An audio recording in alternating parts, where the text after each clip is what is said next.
এমনি তো বিএনপির দোষ, বিএনপি কিছু করে না, তারপরে খালি বিএনপি বিএনপি।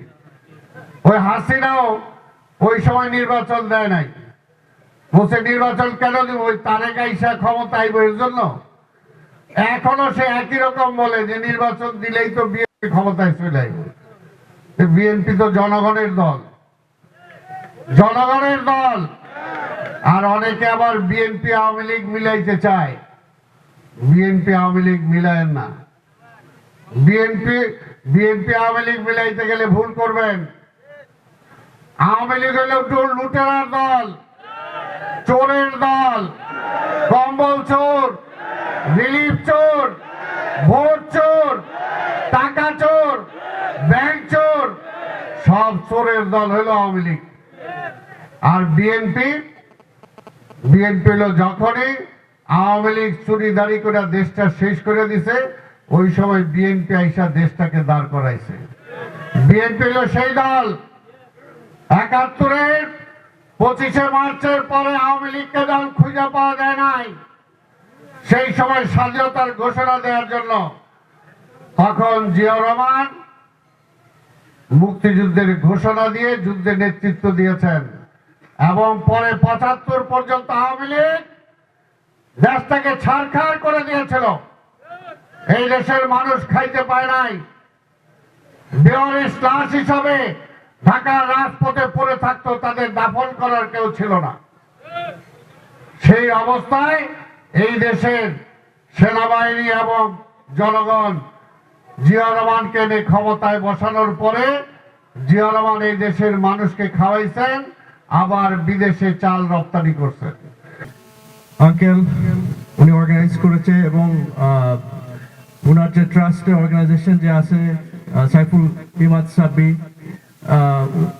যেটা অ্যারেঞ্জ করেছে, সবাইকে আমি ধন্যবাদ জানাচ্ছি। বেশি কথা বলবো না, যেহেতু এটা কোনো পলিটিক্যাল এরিনা নয়, কিন্তু এখানে অনেকে আসছে যারা বিএনপি করে এবং অঙ্গ সংগঠন করে, সো দু একটা কথা বলতে হয়। আমি জুলাই বিপ্লবের সকল শহীদের প্রতি গভীর সমবেদনা জানাচ্ছি। ১৭ বছর পর আজ এখানে বিএনপি ও সকল অঙ্গ সংগঠন ঐক্যবদ্ধ হয়েছে এই পাকুন্দিয়াতে।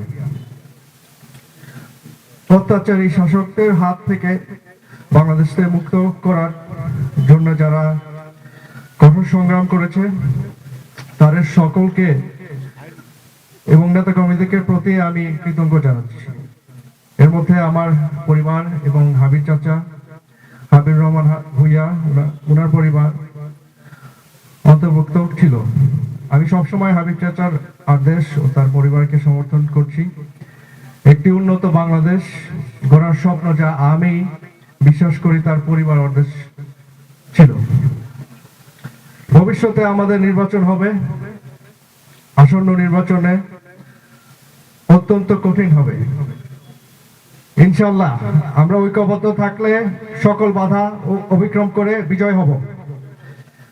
বাংলাদেশকে এগিয়ে নিয়ে যেতে হলে আমাদের নতুন নেতৃত্ব পেতে হবে, এটি শীঘ্রই প্রতিষ্ঠিত হবে ইনশাআল্লাহ।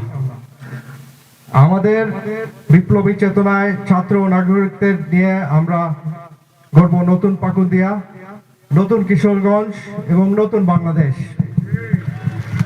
আসসালামু আলাইকুম।